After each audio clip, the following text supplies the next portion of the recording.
Ads and mailers, they're soon going to be through. It's the eve of the first in the nation Iowa caucuses, and we wanted to give candidates one more chance to make their pitch to Iowa voters. So joining us this morning is Republican presidential candidate Vivek Ramaswamy. Mr. Ramaswamy, thanks for taking the time to join us this morning. It's good to be here. We were just chatting in the break, too, about how many events you've hit up, and especially these last several days. So how has travel been with all the weather? Look, it's been actually a pleasure to see Iowans who are coming out, braving the weather. Iowans aren't deterred by that weather, so we've encouraged everybody to be safe. But we covered 6 events across 600 miles around the state, and that caps out a year where we will have done 390-plus events by the time of the caucus on Monday. And so it's been an honor of a lifetime to meet the Iowans, the people who are actually reporting to as the president. Too often, I think politicians, even presidential candidates, fall into the trap of talking to their mega donors, and I think that's ruined our politics. This process has reminded me why Iowa goes first, is that people take that responsibility so seriously. And I've enjoyed spending a lot more my time with the voters than with the mega donors, and I think we're going to be rewarded for that. When you look back at your body of work with all your campaign stops and your stump speeches, what have you learned about the country from going through Iowa? Well, one of the things that I've learned here, we even saw this the other night when we had a number of climate alarmist protesters that actually stormed our event.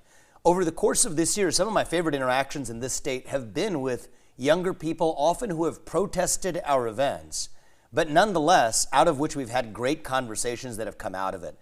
What it's reminded me of is that we're actually more united as a country than the media or social media will teach us to believe.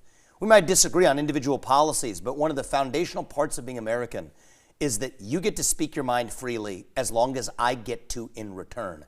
That's what makes America great. That's what makes America itself. So whether it was the protester who came in Ottumwa against my abortion, but my pro-life stance, she was pro-abortion.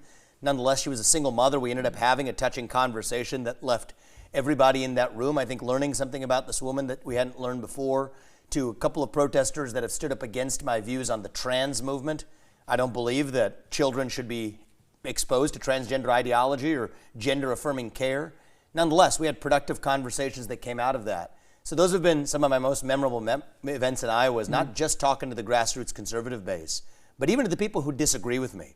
And I think that's how we're going to revive this country and, dare I say, reunite this country at a moment where we need it.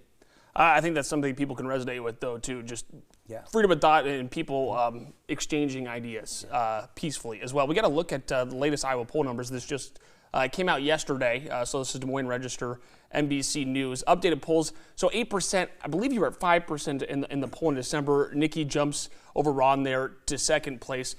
You just had a tweet yesterday. I believe the former president had attacked you on the campaign trail. You've yielded to going after the former president. Some might say you're looking for a cabinet position. That'd be wrong. Would that be true? And I guess if you just want to elaborate, absolutely. The first thing I think is the polls are dead wrong, because what we're seeing on the ground is that many of our supporters uniquely are first-time caucus goers that are not polled. I've started asking this. We've done, as I said, over 390 events. That's more than all of the other candidates combined. And one of the things I've started to do is, we'll have a large room, even yesterday in the snow, some large audiences that turned out. I'll ask how many people have been polled. Maybe even in a large room, one hand will go up, maybe none. Then I ask them, how many of you are going to come out and caucus for me? 75% of the hands will go up in that room. So I think we're going to deliver a major shock, and our internal data says the same thing. I have a good shot at winning the Iowa caucus, definitely shattering the expectations that have been set for us. I'm also not in this race to attack anybody. I did see that post that President Trump made. I think a lot of people who are attuned to what's happening on the ground, I think the other campaigns are starting to see it, are seeing that late surge that I've had. You got someone like former Congressman Steve King, who endorsed me. Many people expected him to go for Donald Trump. He went with me because of my principled positions against the CO2 pipeline and others. Steve Holt, one of the strongest constitutional conservatives in the state, just switched his endorsement from Ron DeSantis to me. Other strong constitutional conservatives endorsing very late in the cycle. So we're definitely seeing this late surge at the very end as people have really thought their decisions through carefully. And I think they're going to reward the candidate who can really take principled positions that the other candidates have been unable to take, saying that I'll strip vaccine manufacturers of their special liability exemptions, that I'll pardon every peaceful January 6th protester on my first day in office. I'm the only candidate who's able to take these positions because I don't report to the donor class. My biggest donor is me. I report to the people of this country, and I think that that's given us a late surge that certainly has caught the attention, let's just say, of certain other candidates. You went over Representative Holt there, too, yes. And your point about eminent domain, too. I just want to make that clear. That happened just this last week. Representative Holt has been passing legislation, involved with legislation in terms of limiting eminent domain for the use of carbon pipelines. Yeah. If you could just have your stance on that for our viewers. Sure. So I'm against the use of eminent domain to build this CO2 pipeline because I don't think it is necessary to remove carbon dioxide from the atmosphere. If they can use eminent domain to justify removing carbon dioxide from an atmosphere for a pipeline, next up is using eminent domain to take your gas stove, to take your combustion engine vehicle, your car, even your cow, because all of those emit carbon dioxide or methane as well. Somebody could come in, take your car, take your gas stove, and leave a $50 check in your mailbox. That's un-American. The United States of America is founded on private property rights. And one of the eye-opening things for me is that not a single other Republican presidential candidate has been able to take a principled stand on this issue. Frankly, even many Republicans at the state level here have looked the other way. But if we don't stand for the Constitution, we stand for nothing. And that's why I've had the likes of Steve King or Steve Holt or others who had endorsed or expected to endorse other candidates coming this way. I would rather speak the truth and lose an election, even if it means losing some donors too along the way, than to win by playing some fake game of political snakes and ladders. But because this is the Iowa caucus, I think that's going to be the winning strategy. I think many voters who are even undecided in this last 2-day stretch, ask yourself, who's the person who's actually going to speak truth to power? Vote for the person who's actually going to speak the truth to you. And that's been me in this race. I've been unconstrained. I haven't been operating according to the normal political norms of the political consultants. But I think that's going to be a good thing. We've been to more pizza ranches than anybody else, and I do think that that's going to be the winning strategy here in the end. Two last quick questions for you here. You talk about college students and some of your internal data that you have, too, trying to get the new caucus goers. What's your confidence level going in tomorrow? We already had talked about it, but it's the eve of it. My confidence level is high. And I say this because, yes, is it going to be a cold day tomorrow? Very cold day it is. And I'm going to ask everybody to do what's safe for them. Yeah.